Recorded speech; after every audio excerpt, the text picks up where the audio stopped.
ابرار حسین گلدار public school 37 جی میں کرتا اجازہ میں Darul Uloom international school Sunni Muhammad Saeed women's college Nasir Muhammad Abbas Islami college Yasir food director Darul Uloom Muhammad الوحمد ابھی محمد عباس یہ عبدالستار صاحب خلیل احمد نور الاسلام پوچھتی Muhammad Aslam bright teacher school ٹھیک شاہ مقرر Fatima school Syed Ibrahim Shah director of صدار اسلامک اسکول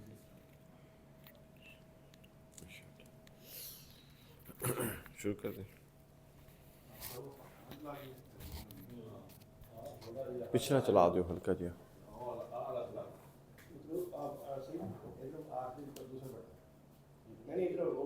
دوسرا ہاں چل جائے گا ٹھیک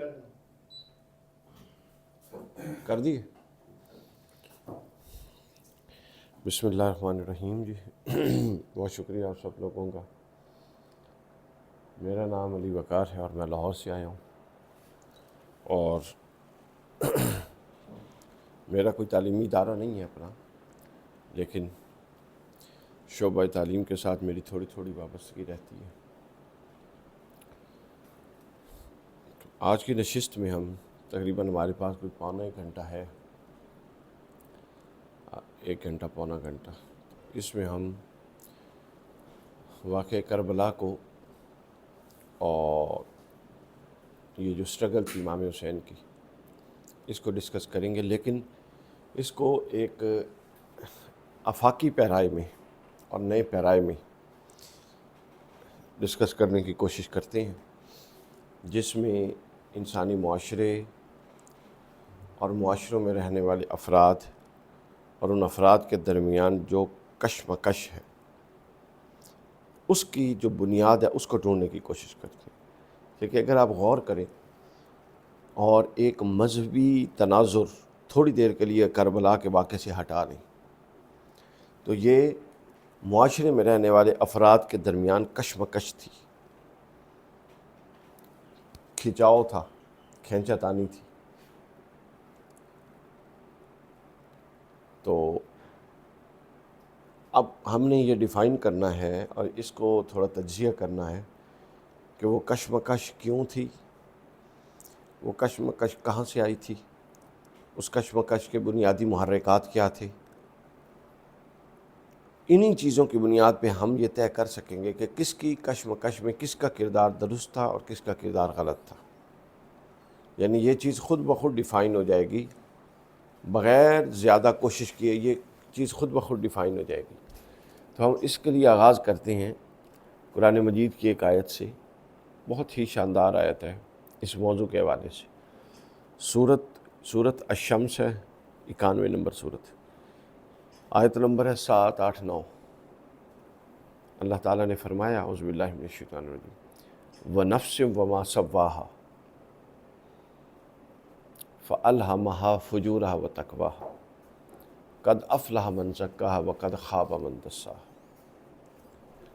یعنی وَنَفْسٍ وَمَا سَوَّاهَا، انسان کا جو نفس ہے اس کو اللہ نے متوازن بنایا، اس میں ایک توازن رکھا ہے، اس میں ایک طرح کی یعنی بیلنسمنٹ رکھی ہے، ان بیلنس نہیں ہے.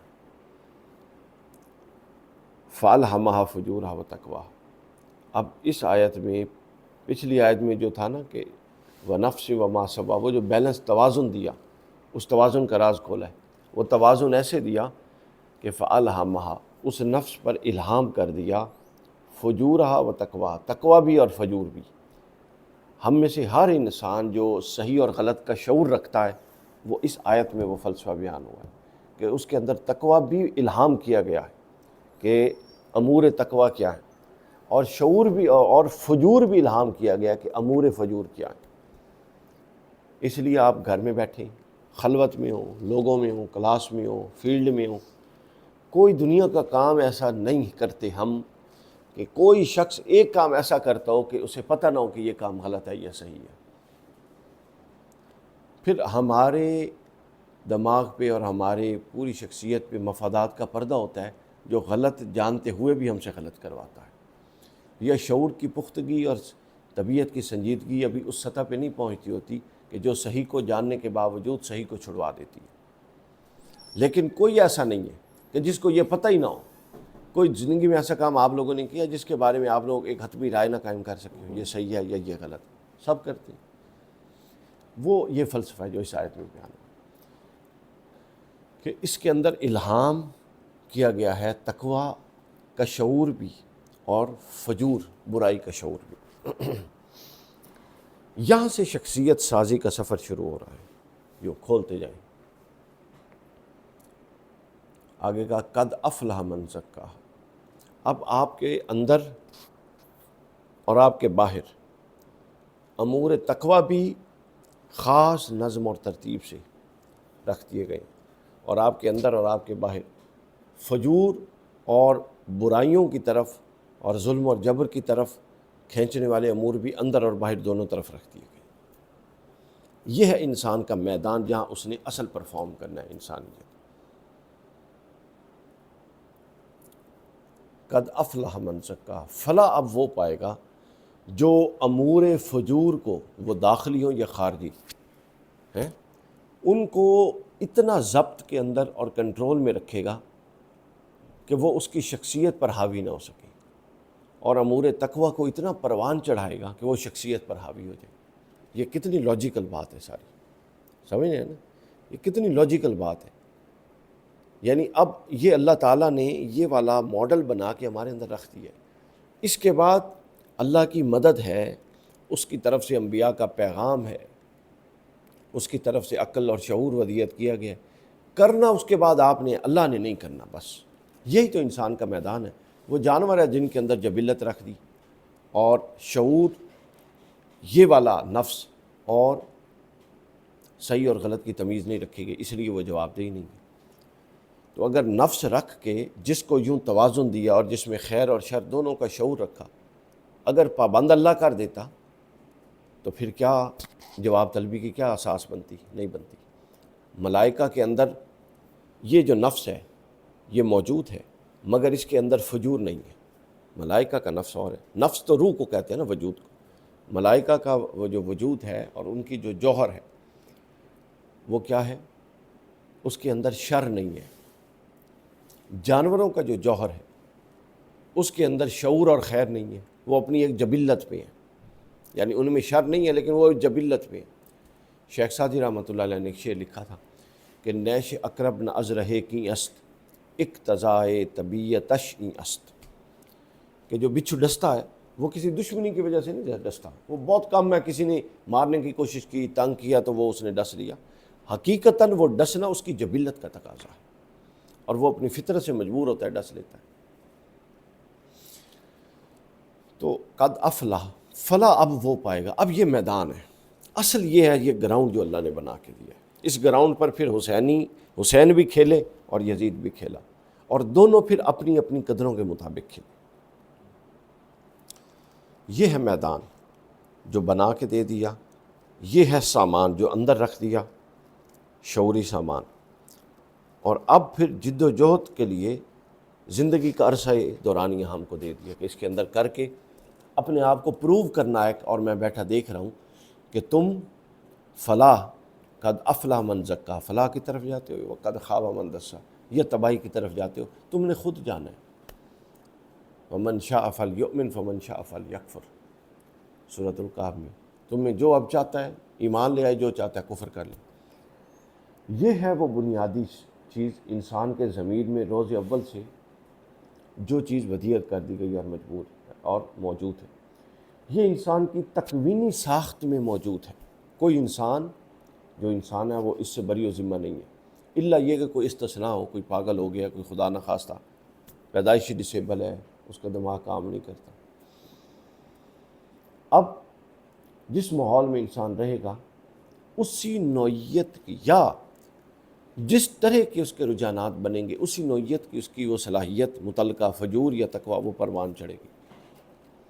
اس داخلی طبیعت اور تکوینی ارتقاء میں، اور یہ بیک وقت نہیں چڑھتی، یہ ذہن میں رکھ لیں، بیک وقت نہ کوئی ایک جھٹکے میں حسین بنتا ہے نہ یزید بنتا ہے۔ اس کے اندر ایک تکوینی اس جو تکوینی چیزیں آپ کے اندر رکھیں، اس میں اندر ایک ارتقاء ہوتا ہے، یہ ارتقاء وقت لیتا ہے۔ تقویٰ بھی آخری منزل پر ایک جمپ میں نہیں چلا ہوتا، نہیں پہنچ جاتا انسان، اور شریر لوگ بھی شر کی آخری سطح پر ایک جمپ میں یا پیدائشی طور پہ نہیں پہنچتے، چونکہ پیدائشی طور پہ ان میں وہی نفس ہے جو آپ کے اندر ہے یا جو کسی سالے کے اندر ہے۔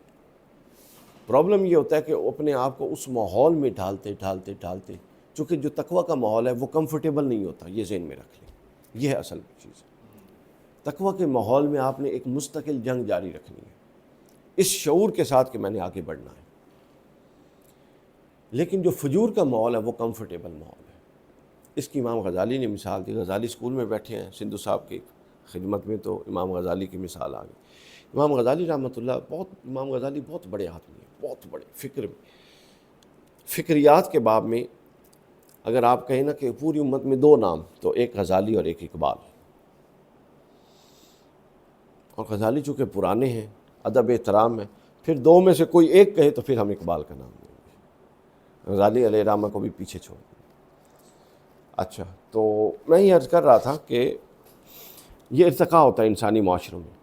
اچھا، جب آپ معاشرے میں پھرتے ہیں اور آپ کا ایک خاص، دونوں چیزوں میں ایک خاص طرف رجحان بن گئے، تو آپ کا جس طرف رجحان بنے اور آپ فجور کی طرف ہیں تو اس کی لذات میں ہیں، تو آٹومیٹک آپ کی جو کمپنی بنے گی وہ آپ کے اس رجحان کے تحت بنتی جائے گی، چونکہ آپ کا کھنچاؤ اس طرف ہوگا، دوسری طرف نہیں ہے۔ چونکہ میں نے کہا سچ میں امام غزالی کا نام لیا تھا، امام غزالی کی مثال دینے کے لیے، وہ بھول گیا چونکہ چائے نہیں پی ابھی تک صبح سے، تو ہمارا دماغ کافی اور چائے کے بغیر نہیں چلتا، نہیں پھر وہ اخلاقیات کے خلاف ہے، تو میں نے اشارہ آپ کو کیا تھا تو لیکن آپ سمجھے نہیں۔ امام غزالی رحمۃ اللہ علیہ نے اس کی بڑی شاندار مثال دی، اور وہ اس کو ہم سب کو تجربہ ہے۔ وہ فرماتے ہیں کہ درخت پر پہاڑ پر چڑھے ہو کبھی اور پہاڑ سے اترے ہو؟ اپنے کسی طالب علم، انہوں نے کہا جی۔ امام غزالی نے فرمایا کہ تقویٰ کا سفر وہی ہے جو پہاڑ پر چڑھنا، اور فجور کا سفر وہی ہے جو پہاڑ سے اترنا۔ انہوں نے کہا جی وضاحت فرمائیں۔ آپ فرماتے ہیں کہ پہاڑ پر جب کوئی چڑھتا ہے تو ہر اگلا قدم پچھلے قدم سے زیادہ قوت سے اٹھاتا ہے، ہر اگلے قدم میں پچھلے قدم سے زیادہ ویجیلنسی چاہیے ہوتی ہے، اپنا آپ سنبھالنا، توازن ہے۔ اگلے قدم پر زیادہ ویجیلنسی چاہیے ہوتی ہے، آگے کوئی سانپ تو نہیں بیٹھا ہوا، ٹھیک ہے۔ اور درخت سے اترنے میں ایسی کوئی احتیاط، آپ نے ایک قدم اٹھانا ہے، 3 قدم ساتھ خود اٹھے گی۔ یہ انسان چونکہ آزمائش بھی ہے، تقویٰ اور فجور دونوں ہے آزمائش، لیکن آپ کا نفس اور آپ کا وجود کمفرٹیبل فیل کرتا ہے امور تقویٰ میں، کمفرٹیبل نہیں فیل کرتا امور فجور میں کمفرٹیبل فیل کرتا ہے، جس کو امام غزالی نے بیان کیا۔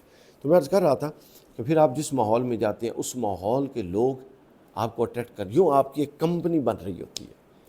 یہ کمپنی بعد میں آپ کے مقاصد متعین کرتی ہے، یہ بڑی اہم بات ہے۔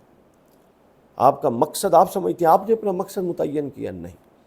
اس کے لیے کتاب ہے حضرت شاہ ولی اللہ کی 2 کتابیں، البدور البازغہ اور دوسرا حجت اللہ البالغہ، یہ 2 ضرور پڑھیں۔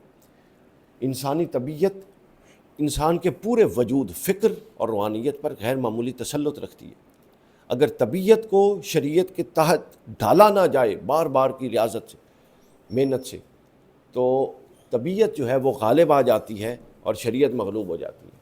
ایک چیز نے غالب آنا ہے، یہ طبیعت نے، یہ شریعت نے، یہ آپ نے فیصلہ کرنا۔ تو طبیعت جب غالب آتی ہے تو یہ سارے فیصلے، مقاصد، ہمارے رجحانات، ہماری انائیں، ہماری ترجیحات، یہ ہم تعین نہیں کر رہے ہوتے، ہمارا اس کے اندر بمشکل 10% حصہ ہوتا ہے۔ وہ ہمارے بالکل ابتدائی سطح سے انیشیل رجحانات، ہم نے اپنے نفس کو کس دونوں رستوں میں سے کس پر پہلا قدم ڈالا، پھر ہم اب دوسرا سنیں، نفس کے اندر یہ خصوصیت ہے کہ جس رستے پر آپ نے قدم ڈالا اس رستے کی گروتھ شروع ہو جائے گی، پھر اس رستے کے لوگ آپ کے ساتھ ملے تو گویا آپ کو ایک اندھیرا دکھایا گیا، تو اندھیرے میں انسان روشنی والے فیصلے کیسے کر سکتا ہے؟ تو یوں ہماری زندگیاں اعلیٰ مقاصد سے آہستہ آہستہ دور ہو گئیں، چونکہ ہمارے مقاصد پر، ہماری ترجیحات اور ہمارے مقاصد پر ہماری نفسانی خواہشات اثر انداز ہونے لگی، اور یہ زیادہ دیر تک اثر انداز ہوں تو اعلیٰ مقاصد انسان سے سلب کر لیے جاتے ہیں۔ یہ صوفیاء کا نقطہ۔ کسی نے ایک بہت بڑے بزرگ تھے، رسالہ کشیریہ میں بھی، ان سے پوچھا کہ میں اتنے سال غفلت میں رہا ہوں، اب اس کا کفارہ کیا ہے؟ انہوں نے کہا بیٹا غفلت تو ایک لمحے کی بھی ہو تو اس کا کوئی کفارہ نہیں۔ اس غفلت نے آپ کی شخصیت کو جو ڈیمیج کرنا تھا وہ کر گئی، اس کو چھوڑ دو۔ اب تم اس کے برابر نہیں ہو سکتی ہو جو ذاکر رہا اس عمل میں اور تم غافل رہی، یہ نہیں ہو سکتا۔ البتہ یہ ضرور ہے کہ تم پر یہ اللہ کا فضل ہوا ہے کہ اب تجھے احساس ہو گیا کہ تو غافل تھا، کم از کم اگلا قدم درست ہو جائے۔ تو غفلت کا کوئی مد مقابل کوئی اس کا کفارہ نہیں۔ ہر لمحہ جب جا رہا ہے، یہ گزر گیا، یہ دوبارہ تو آنا نہیں ہے۔ تو یوں آپ کے مقاصد اور آپ کی شخصیت کو متعین کرنے میں، یہ میں نے موضوع خاص آپ لوگوں کے لیے ذہن بنایا اور سوچا تھا، کیونکہ ظاہر ہے یہ موضوع عام پبلک گیدرنگ میں آپ نہیں کر سکتے، تو اور آپ لوگوں سے سیکھنے کے لیے میں نے اس طرح کا موضوع کیا، کیونکہ اس پر جب آپ لوگ کلام کریں گے تو جو پہلو کمزور ہوں گے اس پر ہم مزید بات کر لیں گے۔ تو یہ یوں انسان کے رجحانات، اس کے میلانات، اس کی پسند، اس کی ناپسند، پیورٹی کے ساتھ یہ چیزیں سامنے آنے کے بجائے امپیور چیزیں سامنے آتی ہیں، اور ہم کہتے ہیں یار کیسا بندہ ہے، پسند دیکھیے کیسا بندہ کن کے ساتھ چل رہا ہے، جبکہ وہی انسان ہوتا ہے جو اللہ نے بنایا، وہی نفس ہوتا ہے، لیکن اس کو وہ کراہت محسوس نہیں ہو رہی ہوتی جو آپ نہیں ہو رہی ہوتی ہے۔ بھلا محسوس کیا کیوں؟ اس لیے کہ آپ تقویٰ کے رستے پر قدم رکھ کے اس کے ان معاملات کو دیکھنے کے قابل ہیں، لیکن وہ اندھا ہو چکا ہے، کیونکہ جو فجور کے رستے پر ہوتا ہے وہ اندھا ہوتا ہے۔ گناہ کا سب سے بڑا کمال یہ ہے کہ گناہ انسان کو گناہ کا احساس ہی نہیں ہونے دیتا، اندھا کر دیتا۔ خیر، اب یہ ہے انسانی، اب ہم اس کو اپنے تعلیمی لے کر آتے ہیں۔ یہ انسانی شخصیات اور انسانی تمدن میں جتنے ارتقاء ہوئے اس کی بنیاد یہ ہے۔ اس ذہنیت اور اس ارتقاء کی بنیاد پہ جتنے فلسفے وجود میں آئے اس کے پیچھے یہ چھپا ہوا ہے۔ آپ لینن کو اس کو پڑھ لیں، ہیکل کو پڑھ لیں، ڈارون کو پڑھ لیں، کارل مارکس کو پڑھ لیں، جس کی طبیعت اور فطرت کا رجحان جس طرف گیا اس نے اس طرح کی بات کر دی۔ یہ تمام فلسفے انسانی طبقات کے مختلف نقطۂ نظر سے پیدا ہوئے۔ ان طبقات میں باہمی کشمکش کی جو وجہ ہے وہ ہے اصل چیز، حالانکہ شروع بھی ہمیں معلوم ہے، لیکن جب آپ ایک سفر پہ چلے جاتے ہیں، ایک سفر پہ چل پڑے اور بہت آگے نکل گئے، تو اللہ تعالیٰ نے پھر آگے وہ بار بار ریمائنڈ کرو۔ قرآن کیا ہے؟ فذکر انما انت مذکر، یاد کرائیے، آپ تو یاد کروانے والے ہیں۔ تو ایک تو ابتدائی یاد کروا دیا کہ سفر شروع سے درست سمت میں، آغاز ہی درست سمت میں ہو، اور اگر آغاز درست سمت میں نہیں آیا تو جو لوگ حق سے ہٹے اور انہوں نے بھی بہت کام کیا، ان کے کام کے اندر کوئی بھی باشعور بندہ پڑتا ہے تو اس کی کمیاں کجیاں، اس کے اگر کسی کا مطالعہ اچھا ہو تو وہ کسی بھی صاحب کتاب کے 5 7 10 صفحے پڑھے، وہ صاحب کتاب کے متعلق بھی رائے قائم کر لیتا ہے، بتائے یا نہ بتائے الگ بات ہے، صاحب کتاب کے متعلق بھی رائے قائم کر لیتا ہے کہ صاحب کتاب نے اس موضوع پر کن کن جگہوں سے استفادہ کیا ہوگا، اندازہ ہو جاتا ہے۔ اب تو خیر اور اچھا ہو گیا، ایکڈیمکلی وہ ریفرنسز بھی آ جاتے ہیں، اس سے بھی اندازہ ہو جاتا ہے، اور جب ریفرنسز نہیں تھے پرانی کتابوں میں، لوگ ویسے ہی بات کوٹ کر لیتے تھے تو اس سے بھی اندازہ ہو جاتا ہے۔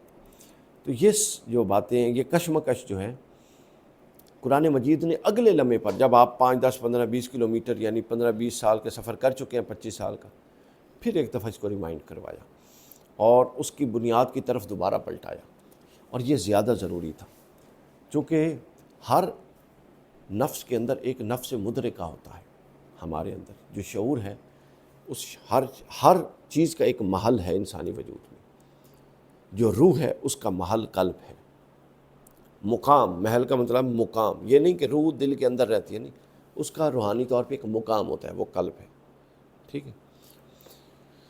تو اسی طرح جو انسانی عقل ہے اس کا بھی ایک مقام ہوتا ہے، اسی طرح جو ہمارا شعور ہے اس کا بھی ایک مقام۔ تو شعور کے مقام کو حضرت شاہ ولی اللہ نے ان کی بہت بہترین کتاب ہے الطاف القدس فی معرفت النفس، اس کے اندر انہوں نے بتایا ہے کہ انسان کے شعور کا مقام نفس مدرکہ ہے، وہ یہ والا نفس نہیں ہے، یہ ایک نفس ہے جو ادراک، جس کے اندر صلاحیت ادراک ہے، اس کے یعنی وہ محل شعور ہے جس میں اللہ نے شعور کو رکھا ہے۔ یہاں پر جو دوسری آیت ہے جو کچھ آگے چلا گیا اور اس سے سفر غلط ہو گئے اور اب اس کو دوبارہ ایک شعوری رہنمائی چاہیے، تو اللہ تعالیٰ نے فرمایا، اور یہ ہمارے موضوع آج کے موضوع کا دوسری کڑی اور اصل موضوع ہے، وہ کیا فرمایا؟ بعضکم لبعض عدو، یہ سورہ یونس کی آیت ہے، سورۃ البقرہ کی آیت ہے 36 نمبر۔ بعضکم، یہ حضرت آدم کو جب اللہ نے اتارا تھا نا زمین پر، اس وقت کی آیت ہے، اتارنے کے بعد فرمایا بعضکم لبعض عدو، اب تم زمین پر جا رہے ہو آدم، اب تم ایک دوسرے کے دشمن ہو گے۔ یہ بڑا غور طلب نکتہ، کیوں؟ وَلَكُمْ فِي الْأَرْضِ مُسْتَقَرٌّ وَمَتَاعٌ إِلَىٰ حِينٍ، کیونکہ زمین پر تمہارے لیے ہم نے حق کے مستقر بھی رکھا ہے اور حق کے متاع بھی رکھا ہے۔ اس حق کے مستقر اور حق کے متاع کی جد و جہد اور کھینچا تانی میں تم ایک دوسرے کے دشمن بن جاؤ گے۔ یہاں وہ جو نفس کی شعوری جد و جہد پر اب تک میں نے بات کی، اس کو ایک نیا پیرایا دے دیا ہے قرآن مجید نے، چونکہ جب ہم اس دنیا اور معاشرے میں آتے ہیں تو ہماری رجحانات، ہماری خواہشات، ہمارے اپنا معاملات ہم ایک دوسرے کی طرف کھینچتے ہیں، ہماری پسند ناپسند، ہمارے طبقات ہم ایک دوسرے کی طرف کھینچتے ہیں۔ تو قرآن نے وہ کھینچا تانی اور کشمکش کی اساس کو مخاطب کیا۔ اول اساس ہم بتا چکے، نفس کے اندر شعور اور فجور اور خیر کا موجود ہونا، اور پھر آپ اس کو کس نہج پہ چلاتے ہیں، کس ماحول میں رکھتے ہیں، یہ حصہ۔ پھر دوسرا پہلو بیان کیا کہ یہ ہے کہ تم ایک دوسرے کے دشمن اور عدو رہو گے، کیوں؟ کہ تم نے کیا کیا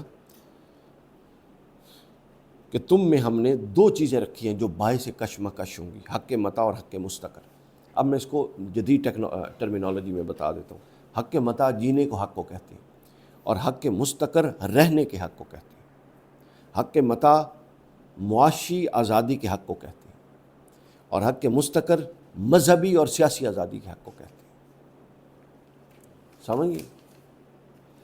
یہ جو علماء مفسرین نے اس کی توجیحات کی ہیں، اس سے ان کی توجیحات کو مد نظر رکھ کے یہ میں نے ڈرائیو کیا ہے کہ وہ حق متاع سے کیا مراد لیتے ہیں اور مستقر سے، اس کی پھر جدید اصطلاحات یہ ہے۔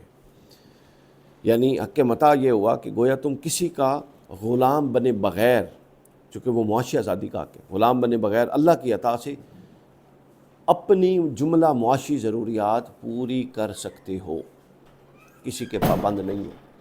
کوئی تم پر سے تمہاری بنیادی معاشی ضروریات کو روک نہیں سکتا، کوئی تم پر سے تمہاری بنیادی معاشی ضروریات کو بولیے روک۔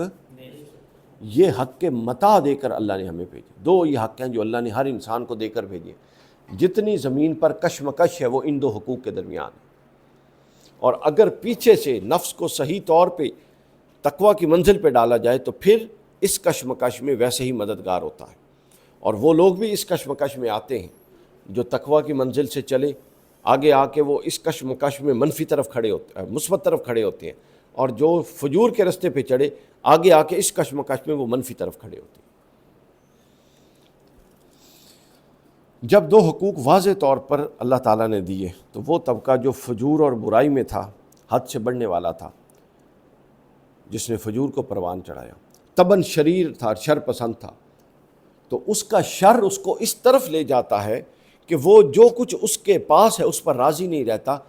تو شر کا، انسانی شر کا سب سے بڑا مظہر یہ ہے کہ وہ سلب کرنے کی طرف جاتا ہے کہ اب اس کا فلاں اس کے پاس یہ حق ہے، میں اس کو سلب کروں۔ یہ شر کا خارجی اظہار ہے اولین۔ وہ کہتا ہے کہ میں اس سے سلب کروں، اس کے پاس کیا ہے۔ تو گویا وہ اپنے شر کی وجہ سے عوام کو اپنے شر، اپنی فطرت کے فجور پر پروان چڑھنے کی وجہ سے عوام کو حق متاع اور حق مستقر کو ایک توازن کے ساتھ برتنے نہیں دیتا، اور اپنے اختیار کی بنیاد پہ ان دونوں میں مداخلت کرتا ہے۔ یہ بڑا اہم جملہ تھا، ان دونوں میں مداخلت کرتا ہے۔ مذہب کے حوالے سے یہ طبقہ خود کو خدا بنا کے بیٹھتا ہے اور کہتا ہے کہ ہم ہی کی تابعداری خدا کی تابعداری ہے، اور معیشت کے میدان میں یہ طبقہ خود کو رزاق سمجھتا ہے، اور عوام کو بھوکا پیاسا ننگا رکھ کے اپنا محتاج کر کے ان کو اپنی طرف سے دینے میں تسکین محسوس کرتا ہے۔ جب فطری شر ایک حد سے زیادہ بڑھتا ہے تو جو نئی ذہنی اور نفسیاتی کیفیت ہوتی ہے یہ وہ ہے جس کو قرآن مجید نے بیان کیا۔ یہ طبقہ پہلے ایک خاص عرصہ معاشرے میں گزارتا ہے اپنی ان باطل نفسیات کے ساتھ۔ یہ باطل نفسیات جب سے پختہ ہوتی جاتی ہیں تو یہ کسی دوسرے کے حقوق کا قائل نہیں ہوتا، بلکہ تمام تر حقوق اپنے ہی لیے لازم سمجھتا ہے۔ یہ ایک طرف پروان چڑھتا ہے۔ اللہ تعالیٰ اسی طرح اس کائنات کے نظم کو قائم رکھنے اور توازن کو قائم رکھنے کے لیے ایک دوسرا طبقہ پروان چڑھاتا ہے، اور وہ طبقہ وہ ہوتا ہے، یہ جس طرح شر میں حد سے بڑھ گئی، وہ طبقہ اسی طرح خیر میں حد سے بڑھ جاتا ہے، اور جو اس کا اپنا حق ہوتا ہے وہ بھی دینے اور اشار کرنے کے لیے قربان ہو جاتا ہے۔ یوں چلتے چلتے وقت کے ساتھ ساتھ معاشرہ دو مضبوط ترین اور فرق کے ساتھ، ایک اس کھڑا ہے کونے میں، ایک اس کونے میں، ان دو انتہاؤں میں اور دو طبقات میں تقسیم ہو جاتا ہے۔ معاشرتی تقسیم کا فلسفہ سمجھ آیا؟ یعنی شر دوسروں کا حق بھی کھا لیتا ہے، ہاں، اور خیر اپنا حق بھی اپنا حق بھی دے دیتا ہے۔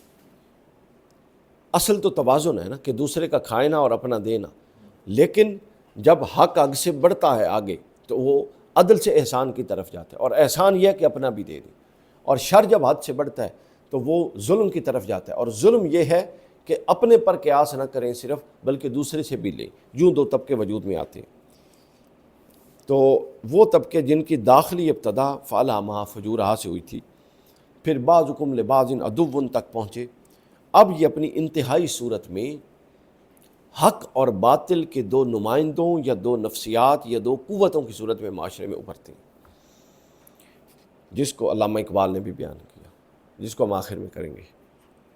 ایک کہتا ہے کہ اللہ نے جو حق دیے وہ لوگوں کو دو، دوسرا کہتا ہے کہ نہیں، ہم نہیں دیں گے، وہ معاشی اور سیاسی اور مذہبی اور میں نے تینوں بتا دی، باقی جملہ حقوق ان کے ماتحت آتے ہیں۔ دوسرا کہتا ہے کہ ہم وہ نہیں دیں گے۔ یوں ان دونوں کے درمیان ایک طرح کی جد و جہد اور کشمکش ہوتی ہے۔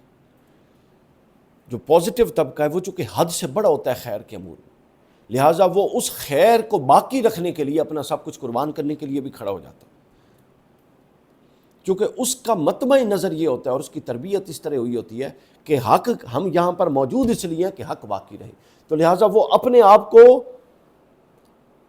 اس کائنات کی بڑی پکچر میں جس میں ظلم و فٹ محسوس نہیں کرتے، بلکہ وہ یہ سمجھتے ہیں کہ ہم ہوں یا نہ ہو حق اس کائنات میں باقی رہنا چاہیے۔ ان کی پوری جد و جہد حق کے لیے ہوتی ہے، اور دوسرے کی پوری جد و جہد اپنے وجود کے لیے ہوتی ہے، حق اس کی کسی ترجیح میں بھی نہیں ہوتا۔ یہ جو دو طبقے وجود میں آتے ہیں، امام حسین علیہ السلام اور یزید، ان کی فکر میں کیا فرق تھا؟ ایک کہتا تھا کہ حق جو ہے یہی اصل طاقت ہے، اور دوسرا کیا منوانے کی کوشش میں تھا کہ جو طاقت ہے وہی صحیح بات ہے، وہی حق ہے، جس کے پاس طاقت ہو وہ جو مرضی کر لے۔ یہ ہے مقدمہ جو میں نے آپ کے سامنے کچھ تھوڑا بہت باندھنے کی کوشش کی۔ اس مقدمے میں انسانی تاریخ پر نظر ڈالیں تو کوئی فلسفہ ایسا نہیں ہے کہ جو آپ کو سمجھ نہیں ہے، چونکہ فلسفے جب ہم اوپر سے گزرتے ہیں تو سمجھ نہیں آتے، یہ ہم نے نیچے سے اٹھایا ہے۔ کسی فلسفے میں نظر ڈالیں، اس تصور کو مد نظر رکھتے آپ فوراً پہنچ جائیں گے کہ یہ کس نفسیات کا تھا، یہ کس نفسیات سے اٹھا، کس ماحول میں پرورش پائی، کس طرح کے اس کے رجحانات تھے، الٹیمیٹلی یہ اس فلسفے کے ذریعے کیا کہنا چاہتا تھا۔ بہت ساری چیزیں جو ہیں وہ اس گہرے مطالعے کے بعد اور تجزیے کے بعد آپ کو خود سے حاصل ہو جاتی ہیں۔ اب اس مقدمے کی روشنی میں آپ چلیں تو بہت سارے ایسے نظام ہیں جس کو سمجھ کے ہم بیان کر سکتے ہیں، جس کی اس کے ساتھ مطابقت ہے، لیکن خاص طور پہ جو بڑے بڑے معروف دو تین ٹکراؤ ہیں حق اور باطل کے، ہم وہ لیتے ہیں۔ سب سے پہلے ہم نمرود کو لیتے ہیں، انسانی تاریخ میں نمرود اور ابراہیم علیہ السلام کو۔ اب لوگوں کے دیکھیں نمرود نے کیا کیا ایگزیکٹلی، آپ جب اس طرح کا بندہ دیکھیں گے، وہی نمرود ہو یا آگے کوئی ہو جس پر ہم آتے ہیں، وہ مذہب پر بھی، مذہبی آزادی پر بھی ڈاکہ ڈال رہا تھا۔ قرآن نے کہا، وہ کہتا تھا انا ربکم الاعلی، یعنی وہ آزادی نہیں دیتا تھا رب چننے کی، ضروری نہیں ہے کہ یہ کوئی مذہبی بات ہے سارے اللہ کو ہی رب مانے، لیکن ہر ایک کے پاس آزادی ہونی چاہیے اپنے شعور کے ساتھ انتخاب کرنے کی. لیکن ان لوگوں نے مذہبی آزادی نہیں دی. قرآن نے کہا نا، یہ کہتا تھا میں ہی تمہارا سب سے بڑا رب ہوں، اور پتہ لگ جاتا کوئی اس کے علاوہ کسی خدا کا قائل ہے تو اس کو مار دیتا تھا. پھر معاشی اور سیاسی حقوق پامال کیے، سب کو اپنا دست نگر بنا لیا، رعایا بنا لیا، اور رعایا میں جو جتنا ان سے وفاداری کا عہد باندھتا اس پر اتنے وسائل کھولے جاتے، اور جو ان سے وفاداری کا عہد نہ باندھتا اس سے وسائل نہ کھولے جاتے. گویا کہ خدا جو کائنات کا خالق ہے اس کے مقام پر انہوں نے بیٹھ جا کے خود کو بٹھا دیا. یہ کائنات کا سب سے بڑا شر تھا. اس کے مد مقابل حضرت ابراہیم کا کیا تھا درس؟ ان کا درس یہ تھا کہ حضرت ابراہیم کے نمرود کے ساتھ قرآن مجید میں 2-3 مکالمے ہیں. وہ اگر آپ دیکھیں تو آپ کو یہ والا فلسفہ سمجھ آئے جو میں کہہ رہا ہوں. حضرت ابراہیم نے، ہم یہ تو کہتے ہیں انہوں نے توحید کی بات کی اور شرک کی بات نہیں کی، رد کیا شرک، لیکن ایسے انہوں نے شرک کا رد نہیں کیا. انہوں نے اپنے معاشرے اور نمرود کی نفسیات کو مد نظر رکھ کے شرک کا رد کیا. سورج چڑھتا ہے وہ کہتے ہیں یہ میرا خدا ہے. ابراہیم علیہ السلام سے یہ توقع ہے؟ نہیں. وہ جو سننے والے کھڑے ہیں ہزاروں لوگ، ان کی نفسیاتی طور پہ ہیلنگ کر رہے ہیں، اور ان کو شرک سے اٹھا کے توحید میں لانا آسان نہیں ہے، اس کے لیے پریپیئر کر. سورج چڑھتا ہے جی میرا خدا ہے، ڈوب جاتا ہے کہتے ہیں ڈوبنے والا تو خدا نہیں ہو سکتا. 12 گھنٹے وہ کال قائم رہا، لیکن کس حکمت سے اس کال سے برات کا اظہار کیا. چاند چڑھتا ہے وہ کہتے ہیں رات کو کہتے ہیں میرا خدا ہے، صبح ڈوب جاتا ہے کہتے ہیں ڈوبنے والا میرا خدا نہیں ہو سکتا.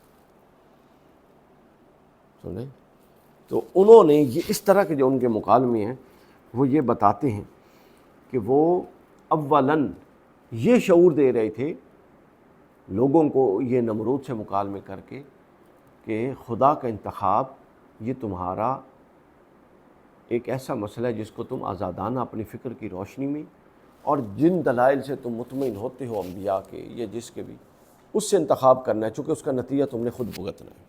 صحیح یا غلط؟ فرعون پر آئیں، کیا تھا اس کا معاملہ؟ فرعون کی بیٹی نے، ان کے گھر ایک خادمہ تھی جو مومنہ تھی، وہ اس کی بیٹی کی کنگھی کرنے پر مامور تھی. تو اس کے ہاتھ سے کنگھی گرتی ہے. ابن کثیر نے پورا واقعہ لکھا اپنی تفسیر میں، اور بھی مفسرین. تو اس نے گرتے ہوئے کنگھی کو اٹھایا، بسم اللہ الرحمن الرحیم پڑھا. اس نے کہا یہ کس کا نام لے رہی ہے؟ کیا میرے باپ کے علاوہ بھی تیرا کوئی خدا ہے؟ اس نے کہا ہے. اس نے باپ کو بتایا، باپ نے نوکرانی کا سر قلم کروا دیا. اس سے پوچھا کہ تو نے یہ کہا ہے میری بیٹی کو؟ اس نے کہا سر قلم کر دیا. گویا کہ سیم نفسیات تھی، آزادی نہیں تھی فرعون کے ہاں فرعون کے علاوہ کسی کو درجہ خدائی دینے میں. مذہبی آزادی کا یہ حال، سیاسی اور معاشی آزادی آپ خود دیکھ لیں کہ جو بندہ اپنی قوم کے ایک خواب کی بنیاد پہ لڑکوں کو زندہ نہیں رکھنے دیتا ہے اور ان کو مار دیتا ہے، وہ شخص باقی کسی حق کا کیا خیال رکھتا ہوگا؟ یہ کافی نہیں ہے سمجھنے کے لیے. جس کی اولاد ہو رہی ہے اس کا یہ حق ہے کہ وہ اپنی اولاد کو پالے، زندہ رکھے. کسی کا یہ حق نہیں. اس طرح کی مداخلت تو خدا نہیں کیا کرتا، اس نے کیا. اور کیا کہا جی؟ اس کو مارتا تھا اور لڑکیوں کو زندہ رکھتا تھا. پھر معاشی طور پہ چونکہ وہ حکمران تھے، یہ دونوں، انہوں نے ساری جاگیروں پر قبضہ کروا رکھا تھا. ان کے آنے سے پہلے، اب یہ چونکہ نسل در نسل حکمران تھے، نمرود بھی کئی تھے اور فرعون بھی کئی تھے. ٹھیک ہے، کئی فرعون تھے. تو ان کے پاس حکومتیں تھیں، طاقتیں تھیں. انہوں نے پوری زمینوں پر اور وسائل، اس وقت زیادہ تر یہ زمینوں کے ہوتے تھے، ان پر قبضے کرا رکھے تھے اور اپنے موافقین کے لیے وہ سہولتیں میسر کرتے تھے اور دوسروں کے لیے نہیں کرتے تھے. یہ یکساں نفسیات ہیں اوپر سے نیچے تک.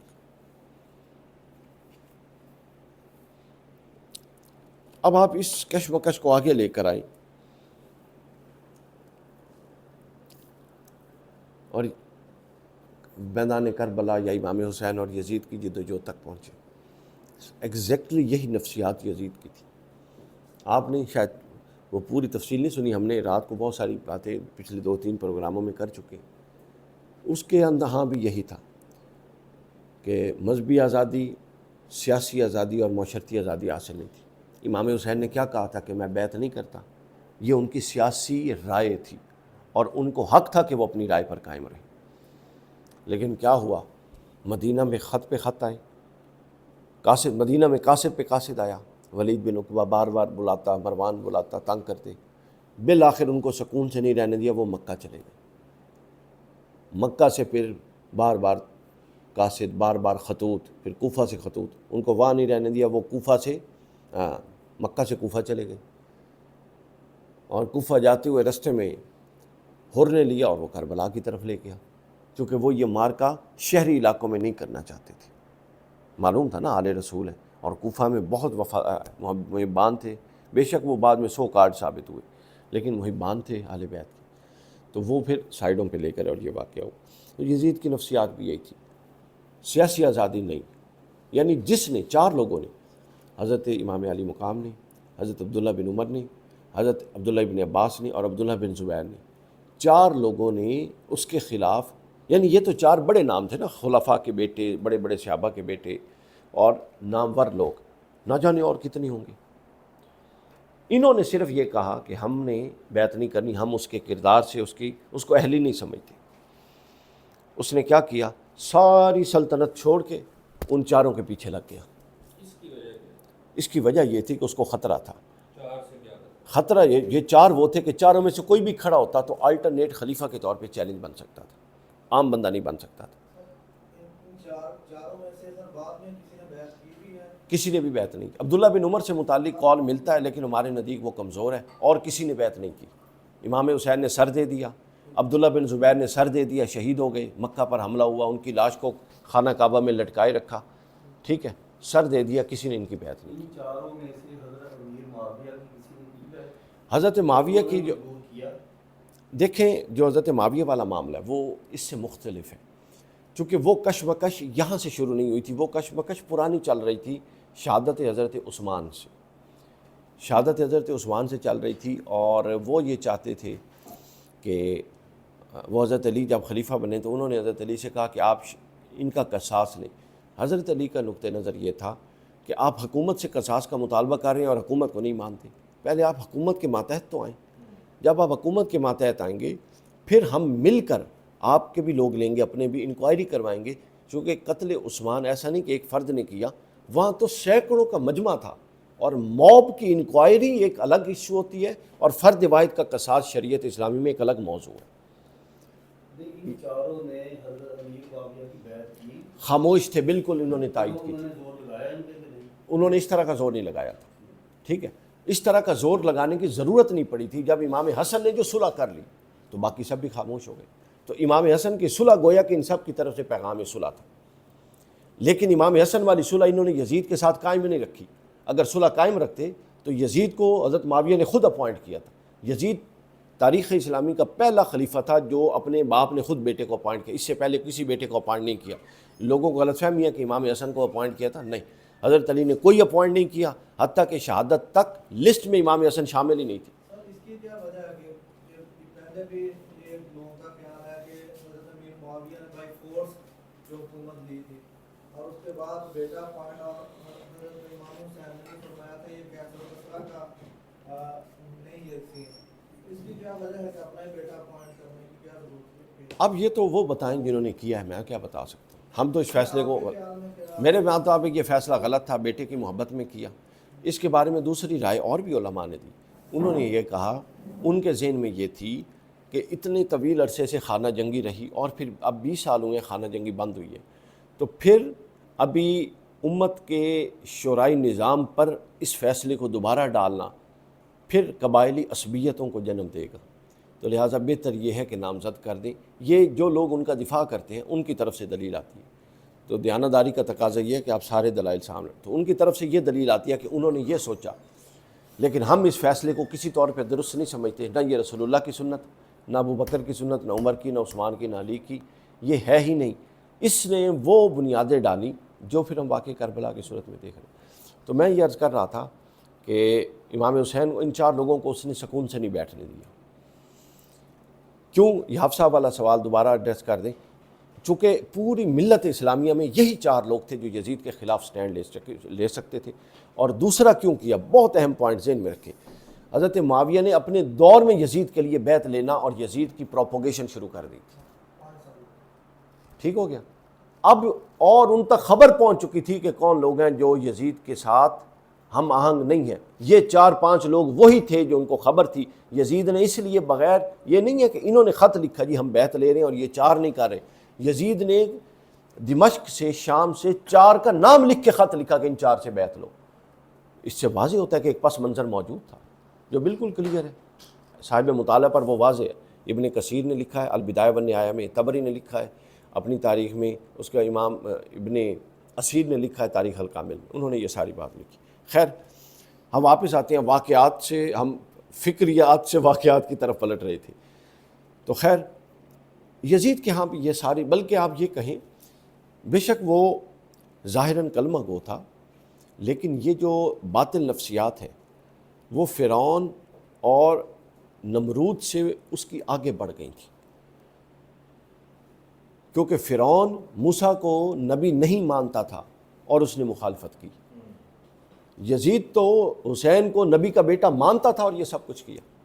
تو اس کی جو باطل نفسیات ہیں وہ اس سطح پر پہنچ چکی تھیں، کمینگی کی اور گھٹیا پن کی اس سطح پر، کہ جس کا کوئی تاریخ انسانی میں دوسرا مظاہرہ نہیں ملتا۔ پھر دوسرا کیا ابراہیم اور فرعون اور ابراہیم اور نمرود اور موسیٰ اور فرعون کا نہیں ہوا؟ کیا وہ اس طرح کا مار کا برپا نہیں کر سکتے تھے؟ بادشاہ تھے، مارنا چاہتے مار سکتے۔ اس کے باوجود وہ کچھ اخلاقیات کے قائل تھے کہ انہوں نے ان کی دعوت سے پرابلم تھا۔ یہ ایک بات ذہن نشین رکھ لیں، فرعون نے کبھی بھی موسیٰ کو ایلیمینیٹ کرنے کی اٹیمپٹ نہیں کی، صرف اس وقت کی جب وہ اس کی قوم کو لے کر نکلے اور دریا پھٹا ہے اور آگے دوسری طرف چلے گئے۔ وہ پیچھے سے آیا تھا کہ میرے لوگوں کو لے کر جا رہے ہیں، لیکن اٹیمپٹ ثابت نہیں ہے۔ یہ تو اگر وہ پاتا ان کو تو پتہ لگتا کیا کہتے ہیں۔ اس کے بعد وہ مر گیا اور وہ آگے گزر گیا۔ سمجھے؟ نمرود نے حضرت ابراہیم کو مارنے کی اٹیمپٹ کی آگ میں ڈال کے، توجہ کیجئے جی، موبائل رکھیں، آگ میں ڈال کے اٹیمپٹ کی، مگر اکیلے ابراہیم کی، نہ ابراہیم کے بیٹوں کو، نہ بیٹیوں کو، نہ اولاد کو ساتھ شامل کیا۔ پوائنٹ سمجھ رہے ہیں؟ اس نے وہ سب کچھ کیا جو پچھلے دونوں نے نہیں کیا تھا۔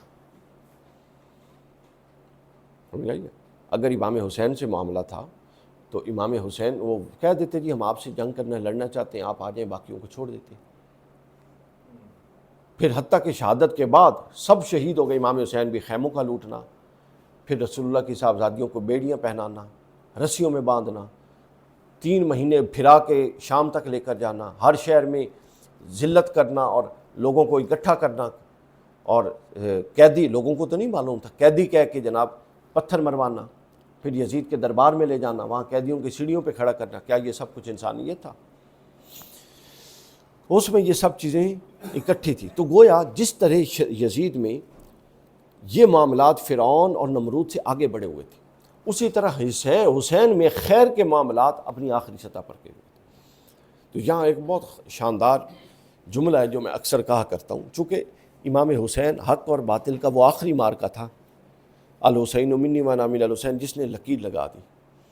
میں اکثر کہا کرتا ہوں کہ آدم سے لے کر رسول اللہ صلی اللہ علیہ وسلم تک سارا حق حسین کی طرفداری میں تھا، اور قابیل سے لے کے خود یزید تک اور ابو جہل تک سارا باطل یزید کی طرفداری میں تھا۔ یہ قدروں کی بیسیکلی لڑائی تھی۔ امام حسین تھوڑا سا کمپرومائز کر لیتے، اس پورے واقعے میں 40 کے قریب ایسے مقامات ہیں جہاں کمپرومائز کی صورتحال نکلتی تھی۔ امام حسین کرنے کے لیے بھی تیار تھے، ایک شرط کے علاوہ، وہ کہتے تھے مجھ جیسا اس جیسے کی بیعت نہیں کر سکتا، بغیر بیعت کے میں بات کے لیے تیار ہوں، آرگومنٹ کے لیے تیار ہوں، مجھے واپس جانے دو، تم نے خط لکھ کے بلوایا، اب تم دھوکہ دے رہے ہو، نئی صورتحال ہے، تو میں واپس جاؤں، اپنے ساتھیوں سے مشورہ کر کے دیکھوں گے ہم نے کیا کرنا ہے۔ اس نے کہا بیعت کے علاوہ کچھ نہیں۔ امام حسین نے کہا مجھے یزید کے پاس لے جاؤ، میں اس سے بات کرتا ہوں۔ انہوں نے کہا نہیں، بیعت کے بغیر نہیں۔ پھر امام حسین نے کہا اچھا مجھے ترکوں کی سرحدوں پہ جانے دو، میں کسی اور شہر ہجرت کر جاتا ہوں، وہاں جا کے دیکھوں گا۔ انہوں نے کہا نہیں، یہ جو پچھلی صلح تھی نا جو امام حسن اور حسین نے جس کا پاس رکھا، وہ اس کا پاس آگے بھی چلانا چاہتے تھے، لیکن باطل قدریں جب پروان چڑھیں تو پھر اہل حق خاموش نہیں بیٹھتے۔ تو یہ جناب میں نے آپ کے سامنے ایک اس کا رکھا، اسی لیے یہ جو ہے نا ایران کے ایک اسکالر ہیں ڈاکٹر علی شریعتی، بہت بڑے مفکر تھے، ان کی ایک کتاب ہے حسین وارث آدم، اس میں انہوں نے انبیاء کی جو جد و جہد ہے، یہ میں کتابوں کے نام اس لیے بتاتا ہوں، بخل نہیں کرتا کہ میرے تک ہی نہ رہے، تاکہ آپ لوگوں کا ذوق ہو اور اس نوعیت کی چیزوں کو پڑھیں۔ اس میں انہوں نے کہا ہے کہ ہر نبی کی جد و جہد کو نا 2, 2.5, 3, 4 صفحوں میں ایک خاص نحو سے بیان کیا، اور امام حسین کی جد و جہد نے اس پیٹرن کو کیسے اڈاپٹ کیا یا کیسے انرچ کیا یا کیسے اس کو قوت دی مزید، وہ سارا اس کے اندر بیان کیا۔ وہ کتاب اچھی ہے، پڑھنے والی ہے۔ اب آگے ایک جو تھوڑا سا، چونکہ ہم واقعہ کربلا پہ بات کر رہے ہیں تو سارا ہی فکری پس منظر نہ ہو، تھوڑے سے حقائق پر بات کر لیں۔ بہت سارے علماء نے، اہل سنت مفسرین نے اس پر بات کی، جو یزید کے معاملات تھے، سنتوں کو بدلنے والا تھا۔ تھوڑی سی بات اگر کوئی اس کی مزاج کے خلاف کرتا تو وہ اتنے بڑے مار کے کھڑے کر دیتے۔ حجر بن ندی نے، ان کا ایک گورنر بنو امیہ کا خطبہ دے رہا تھا، اور اتنا طویل خطبہ کیا کہ عصر کا وقت داخل ہونے لگا اور خطبہ جمعے کا تھا۔ انہوں نے نشانی کی، زمین پہ بیٹھتے تھے اس دور پہ، نشانی کے طور پہ 2-3 کنکر پھینکے۔ انہوں نے خط لکھ دیا شام میں امیر شام کو کہ حجر اپنے ساتھیوں کے ساتھ حکومت کے خلاف بغاوت چاہتا ہے۔ حجر کو بلوایا گیا بغیر کسی انکوائری کے، حجر اور ان کے 6 ساتھیوں کو قتل کر دیا۔ پھر اس کے بعد حضرت معاویہ آئے مدینہ میں، حضرت سید عائشہ نے سے ملنے گئے تو انہوں نے فرمایا کہ تجھے خدا کا خوف نہ آیا حجر کو قتل کرتے ہوئے؟ اور حضرت حجر کہتے تھے کہ مجھے تم نے اسی لباس میں دفنانا ہے، میں پل صراط پر ان کا گریبان پکڑوں گا اور اپنا انصاف اللہ سے لوں گا۔ تو یہ والے معاملات، اس طرح کی تاریخ ہماری جو ہے نا وہ بڑی ہے اچھی نہیں ہے، اور دل اور جگر کو زخمی کرنے والی ہے۔ پھر یزید کے حوالے سے سنتوں کو بدلتا تھا، شراب کا عادی تھا، اس پر تواتر ہے، یعنی جتنی بھی اس کے حوالے سے روایات آئی ہیں کسی نے اس کا انکار نہیں کیا۔ اس کے بعد محرمات، اسلام کی بنیادی قدروں کا ہی انکار کرنے لگ گیا تھا۔ امام بغوی نے لکھا، ابن کثیر نے لکھا، ابن اسیر جزری نے لکھا، احکام السلطانیہ میں ماوردی نے لکھا، یہ محرمات اپنی وہ بہن اس سے نکاح کا قائل تھا اور اس نے کیا جو اس کے اپنے ماں اور باپ سے نہیں تھی، ماں شریک ہو یا باپ شریک ہو دونوں سے کر لیتا۔ یہ وہ کبھی عمل تھا جو شاید 1,24,000 انبیاء کی تاریخ میں جتنے باغی تھے اس میں سے کسی نے بھی نہیں کیا تھا۔ پھر بندروں کا شوقین تھا، اسلامی ریاست میں 3 دن تک بندر کا سوگ ہوتا تھا، آپ اندازہ کر سکتے ہیں، علامہ آلوسی نے بیان کیا۔ میں کون سی کتاب پڑھ رہا تھا، اس میں اس کے بندروں کے نام لکھے ہوئے تھے جو سرکاری پروٹوکول کے ساتھ رہتے تھے، اور مرتے تھے تو باقاعدہ ان کے نام کے وہ جاری ہوتے تھے، تعزیت نامے۔ یہاں ایک اور بات بھی ذہن نشین رکھیے، یزید نے جس دینی قدر پر ضرب لگائی وہ یہ نہیں تھی جس کو آپ دینی قدر، اس نے نماز سے نہیں روکا، کہیں نماز بند نہیں ہوئی، کہیں اذان بند نہیں ہوئی، اس نے یہ نہیں کہا کہ نمازوں کو چھوڑ دو، یہ کر دو، نہیں، گویا کہ وہ ایسی قدروں کو فروغ دے رہا تھا کہ فی الحال تو وہ نمازوں کو متاثر نہیں کر رہی تھی، لیکن بالآخر وہ پورے کے پورے اسلامی نظام کو تباہ کرتی تھی۔ تو آپ نے یہ نہیں دیکھنا، اب اپنی سطح پہ چیزوں کو اپلائی کرتے جائیں نا، کہ ایک شے ہو رہی ہے اور ابھی وہ آپ کی باقی چیزوں کو اثر انداز نہیں کر رہی، اور جو ہو رہی ہے وہ بہت ہی غلط ہے اور بنیادی نوعیت کی چیز ہے، تو اس کو اس بنیاد پہ چھوڑ دیں کہ باقی تو ابھی قائم ہے۔ یہ نظام قدرتی نہیں ہے، چونکہ حق بھی بڑھتا ہے اور شر بھی بڑھتا ہے، جب تک کہ روکنا، حق کو بھی روکا جائے گا تو رکے گا اور شر کو بھی روکا جائے گا تو رکے گا۔ پھر دوسرا جو تھا اس حوالے سے سمجھ آتی ہے بات، وہ یہ ہے کہ اس کو امام حسین نے ایک آفاقی جد و جہد کے طور پہ کیا۔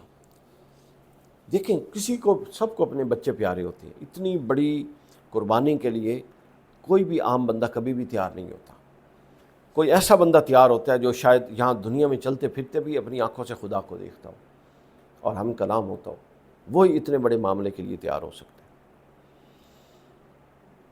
اس کو امام حسین آفاقی حوالے سے دیکھتے تھے۔ حضرت چلے اس کو بیان کیا ہے ملا اسی نے